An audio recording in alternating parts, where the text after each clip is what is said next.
These last 2 weeks have seen a number of NBA teams go quote-unquote all in, trading pieces of their core and future draft capital for the opportunity to compete for an NBA title. The best case scenario for these teams is what happened with the New York Knicks, who traded top draft picks and future assets for the core that won them the 2026 title. The worst case scenario is what happened with the Los Angeles Clippers, whose ambition should be admired, I guess, but whose championship dreams fell apart faster than anyone would have imagined. Now the Clippers are scrambling, trying to recoup the assets they gave away in the now infamous Paul George trade, and build an identity that distances themselves as far away from the disaster of the 2020s as possible. It's funny though, that while almost everything that could have gone wrong went wrong, I don't think the Clippers should be ashamed of their efforts to compete with the NBA's top dogs. They may have overpaid for certain players, but it's the Clippers, for crying out loud. When you think of professional basketball in Los Angeles, you think of the Lakers, West and Baylor in the 60s, Chamberlain in the 70s, Kareem and Magic, the Showtime Lakers in the 80s, Shaq and Kobe in the 90s and 2000s, and LeBron, Anthony Davis, and now Luka in the 2020s. In terms of popularity in Los Angeles, the Lakers absolutely clear the Clippers. You could name me 20 to 25 pre-2000s Lakers before you could name me 5 pre-2000s Clippers, and that might even be a generous estimate for the Clippers. In the 41 years before the Clippers' first attempt to go all in around 2011, they were at or above 500 only 7 times in a season. That's right, the Clippers won at least 41 games in an NBA season only 7 times pre-2011. In fact, the Clippers won 19 or less games in 8 different seasons spanning from 1981 to 2009, which means the Clippers finished with less than 20 wins more times than they finished with 41 or more wins. Compare that to the Charlotte Hornets' first 39 years of existence as maybe the most miserable franchise, and they only have 4 seasons at or below 19 wins in a season. The Clippers doubled that total in just 2 more seasons of existence. The Clippers pre-2011 only had 5 players in 41 years make an All-NBA team. One was Dominique Wilkins, who played only 25 games with the Clippers after getting traded by the Hawks mid-season. That season, the Clippers won a measly 27 games, with Dominique there for only 8 of those 27 wins, and Wilkins moved on to the Boston Celtics in the offseason. Another was World B. Free, an electric scoring guard in the late 1970s, who the Clippers traded a first-round pick for, which, by the way, later became Charles Barkley. Free led the Clippers to one of their 7 winning seasons in 1979. Free was then subsequently traded 1 year after his All-NBA second-team appearance because the Clippers wanted a guard named Phil Smith, who, you guessed it, played only 3 more seasons in the NBA, while Free scored 22 or more points per game for each of the next 8 seasons. Another All-NBA selection was Randy Smith, the Clippers' all-time leading scorer who, if he played for the Lakers, would rank 10th all-time in total points, slotting between Byron Scott and LeBron James. The fourth was Elton Brand, who played only 88 games for the Clippers following his masterful 2006 campaign. And finally, the 5th and last member of the Clippers to make an All-NBA team in its first 41 years of existence was one of the most forgettable MVPs of all time, Bob McAdoo, who, to his credit, finished in the top 2 of MVP voting in 3 of his 4 years with the then Buffalo Braves before getting traded because ownership didn't want to pay the one player who carried the franchise to 3 of its 7 winning seasons. As you can tell, the Clippers franchise has been a disaster in every sense of the word. That is, until one man came and saved the franchise from obscurity. That's right, it's David Stern. Look, it's not every day that a commissioner has to step in and help a team that has been bottom feeding for 4 decades, but David Stern inadvertently did just that because the NBA in 2011 owned the New Orleans Hornets. At that time, the NBA was looking for new owners to step in and buy the New Orleans franchise, but nobody wants to bite on an organization with a disgruntled superstar and aging veterans with big contracts. So when Chris Paul inevitably wanted out of New Orleans to play in the bright lights of LA, the Lakers stepped in and traded their aging core to the Hornets for Paul, until the very same league office that owned the Hornets vetoed the trade, allowing for a team with a younger, more potential-filled players to swoop in and trade Paul for cents on the dollar. That team ended up being the Clippers, who took advantage of the unprecedented veto and immediately jumped into title contention with Chris Paul. This marked the first time ever that the Clippers attempted to go all in, and while they tried their best to escape the shadow of the Lakers, their regular season success wasn't enough to overcome a 37-year-old Kobe Bryant and a terrible Lakers team. After a while, the Clippers traded Paul, the franchise cornerstone Blake Griffin, and let former All-NBA first-team member DeAndre Jordan walk in free agency to completely rebuild their franchise and start fresh with a young core that featured Tobias Harris, Montrezl Harrell, Ivica Zubac, and former lottery pick Shai Gilgeous-Alexander. It was a team of rejects that shockingly worked well together, winning 48 games and pushing one of the greatest teams of all time in the Curry and KD Warriors to a 6-game series in the 2019 playoffs. That 3-minute history lesson leads us to why we're all here, which is the terrible mistakes the Clippers made in the 2019 offseason. Like many teams before them, the Clippers and relatively new owner Steve Ballmer saw the progression of a not-so-great roster into a legit playoff team and wanted to capitalize on the momentum they built in the playoffs by going all in. Their sights were set on Kawhi Leonard, who just came off a generational playoff performance en route to an NBA title, and who previously expressed an interest in playing in Los Angeles. Leonard was willing to sign with the Clippers over the Lakers, as he wanted his own team rather than playing second fiddle to LeBron, but in order to fully convince his signing, the Clippers needed to add a secondary star next to Leonard to add confidence in his ability that the Clippers could contend. Enter Paul George, whose 2019 season with the Oklahoma City Thunder was arguably the best of his Hall of Fame career. George finished third in MVP voting and third in Defensive Player of the Year voting, and was just hitting the prime of his career. Also important to note is George's health, as he played 75 or more games in 6 of the previous 7 seasons before the Clippers decided he was their guy. Los Angeles traded Danilo Gallinari, 5 first-round picks, 2 first-round swaps, and Shai Gilgeous-Alexander, who just finished 6th in Rookie of the Year voting and looked to be a franchise cornerstone for the near future. As it turns out, SGA was a franchise cornerstone who surpassed anybody's wildest dreams, becoming a now 2-time MVP and leading the Thunder to an NBA title thanks to not only SGA's play, but also their great young core headlined by Jalen Williams, who, you guessed it, was drafted with one of the Clippers' picks in the Paul George trade. But at the time, we didn't know any of this, and when Paul George and Kawhi Leonard were confirmed to team up for the 2020 season, we knew the Clippers would be one of the title favorites.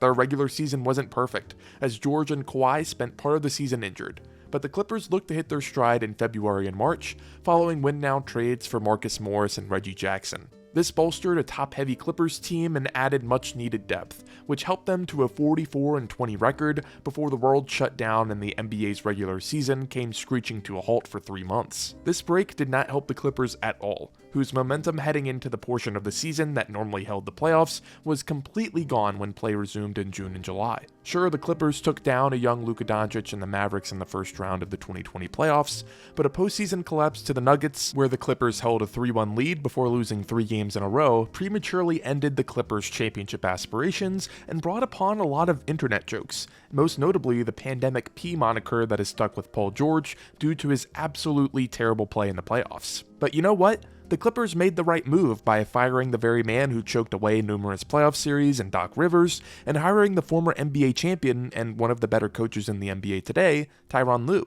They also added Luke Kennard in a trade in which they sent out Rodney McGruder and a young Landry Shamet, while bringing in Serge Ibaka and Nicholas Batum in free agency. And though the Clippers struggled out of the gate in 2021, sitting at just 10 games above 500 at the All-Star break, they turned on the burners for the second half of the season and finished with the 47-25 record, good for 4th in the West. And compared to last season, the Clippers actually had momentum going into the playoffs, which, as the best shooting team in the regular season and a top 5 defense in all of basketball, made them just as dangerous as anyone in the West. Their first round matchup was once again with Luka Doncic and the Dallas Mavericks, who only got better after their promising performance against the Clippers in last year's playoffs. In fact, the Mavericks held a 2-0 and 3-2 series lead in this series before blowing Game 6 in Dallas and traveling to LA for a Game 7.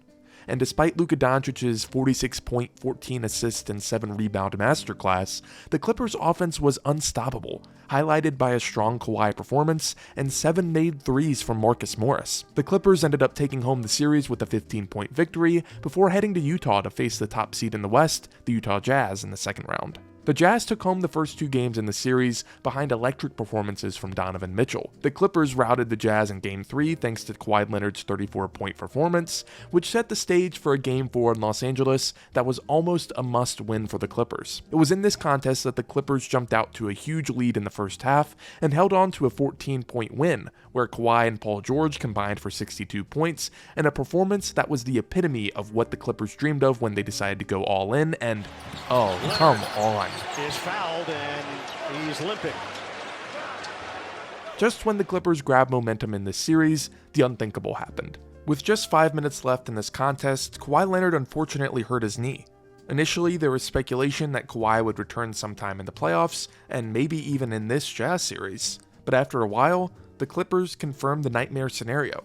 Kawhi Leonard tore his ACL and would not only miss the rest of this postseason, but as it turns out, would miss the entirety of the next season as well. Just a brutal blow for the Clippers' championship aspirations, which surprisingly took an upswing following a great Game 5 from Paul George and the Clippers, who won in Utah before heading back to Los Angeles for Game 6. It was here that the Clippers had arguably their greatest playoff moment of the Kawhi and Paul George era, though it wasn't by either of those players. This Game 6 is forever known as the Terrence Mann game, where he took advantage of the Defensive Player of the Year Rudy Gobert and stretched the floor, draining 7 threes and scoring a game-high 39 points to take the Clippers to their first Western Conference Finals in franchise history. It was here, though, that the Clippers' run would end. Paul George willed the Clippers to 2 wins against the Phoenix Suns, but ironically, it would be Chris Paul, the former Clipper, who had his greatest playoff performance in his Hall of Fame career in the closeout Game 6. Scoring 41 points and leading Phoenix to a 27-point victory in LA. While it was certainly an embarrassing way to go out, nobody faulted the Clippers for their magical run that very well could have ended in an NBA title if Kawhi Leonard was healthy. But it was on to next season for the Clippers, who had some changes to make to their roster if they wanted to continue competing for an NBA title. Unfortunately though, almost every move they made was absolutely terrible. The Clippers ended up trading their first-round pick Quentin Grimes to the Knicks for Keon Johnson, who played only 15 games with the Clippers before getting packaged in another trade and who is currently out of the NBA. Grimes, of course, has developed into a nice role player and recently signed a $60 million deal with the Lakers. Then the Clippers traded Patrick Beverley and Rajon Rondo for Eric Bledsoe, whose 54 games with the Clippers were his last in the NBA. Those 54 games coincided with the worst stretch of Clippers basketball in almost a decade. By the beginning of February, the Clippers were 27-27 and looking to make a move, which they did when they sent Eric Bledsoe, Keon Johnson, and a second-round pick to the Portland Trail Blazers for Robert Covington and Norman Powell. Covington played a pivotal role with the Clippers as a solid bench piece, while Powell immediately got injured 3 games into his Clippers tenure and played just 2 more games for the rest of the season. This caused the Clippers to finish a respectable 42-40, good enough for the 8th seed in the Western Conference. Unfortunately, their potential postseason run was cut short by the Timberwolves and Pelicans, who defeated the Clippers in the play-in tournament, leaving LA out of the postseason for only the second time in 10 years. That's okay though, because a healthy Kawhi is just around the corner, though the 2023 season saw both Kawhi and Paul George miss over 30 games each. That along with questionable trades, like moving on from Luke Kennard, who in 2022 led the NBA in 3-point percentage, for Eric Gordon, who'd played 22 games for the Clippers before getting waived, spelled disaster for the Clippers. The highlight of the Clippers season sadly might have been the 21 games of Russell Westbrook that reinvigorated the roster to push for a shocking 44-38 record and the 5th seed in the Western Conference. The Clippers, though, lost in the first round to the Phoenix Suns, though LA was without Paul George and for the final 3 games of the series, Kawhi Leonard. But everyone knows that traumatic ACL injuries take 2 full years to recover from, so 2024 will be the Clippers' year, right? Well, actually, yes. Kawhi was fully healthy and delivered an All-NBA second-team level season. Paul George was still playing well, but slowly starting to show signs of regression. Russell Westbrook and Norman Powell were a great 1-2 punch off the bench. Ivica Zubac slowly started to come onto his own as one of the better centers in the NBA, and the Clippers once again decided to go all in with their core, trading Batum, Covington, Morris, and future first-round picks for James Harden, who took the back seat as a third fiddle and meshed well with the Kawhi and Paul George dynamic. This led the Clippers to 51 wins and the 4th seed in the West. Unfortunately for them, they ran into a buzzsaw by the name of Luka Doncic for the third time in 5 years.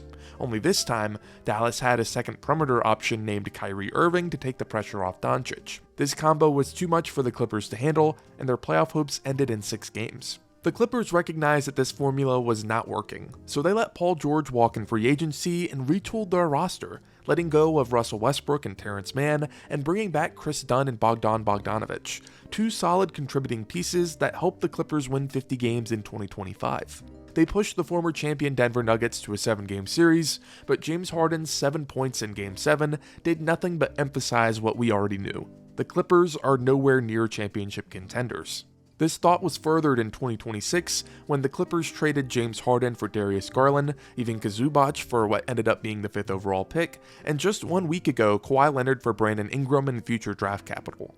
All of a sudden, the very team that once rostered Paul George and Kawhi Leonard will now feature Darius Garland and Keaton Wagler in promotional packages. It's certainly not the worst core to build around, but nothing compared to the highs of the early 2020s. To add insult to injury, the Clippers were supposedly interested in attempting to trade for Jaylen Brown, but were beat out by the 76ers offer, which included future draft capital and, you guessed it, Paul George.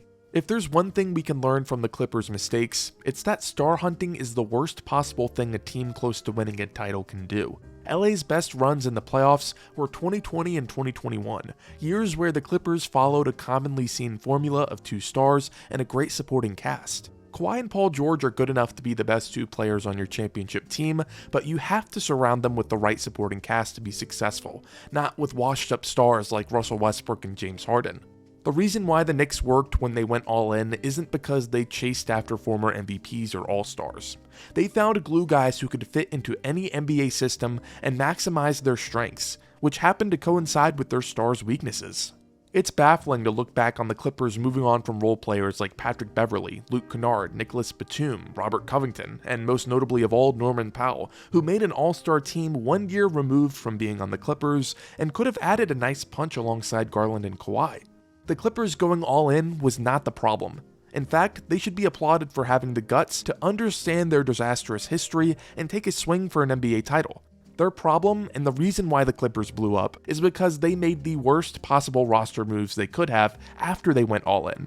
In the past 3 years, the Clippers had Kawhi Leonard, Paul George, Ivica Zubac, James Harden, Norman Powell, Russell Westbrook, Luke Kennard, Benedict Mathurin, John Collins, Bradley Beal, Bogdan Bogdanovic, Nicholas Batum, Robert Covington, Marcus Morris, and Bones Highland. And now in 2026, their roster would be lucky to make a play-in appearance. Of course, injuries derailed the Clippers' championship hopes, but just as damning to their team's demise is how they've put together this roster. Sure, the Clippers can now wipe their hands clean of the Kawhi and Paul George era, but remember, they'll only own one of their 3 next first-round picks, and their roster is just not good enough to secure a guaranteed playoff spot in the near future. And while their new quote-unquote youth movement is certainly the right direction to go, LA lacks the defense and size to win now and would need a meteoric rise from rookie Keaton Wagler to feel comfortable for the future, which I would love as someone pretty high on his ability, but that feels like a lot of weight to put on a 19-year-old's shoulders. The Clippers' current direction shows potential, but the path to competitiveness will more likely than not be a long and painful process that Clippers fans haven't felt in 15 years. If you enjoyed the video, make sure to leave a like and subscribe to the channel. Also, comment down below your thoughts on anything from this video. You might disagree with my thoughts on the present-day Clippers, or why the Clippers experiment failed. No matter what you think, comment down below your thoughts, and I'll see you guys soon. Peace.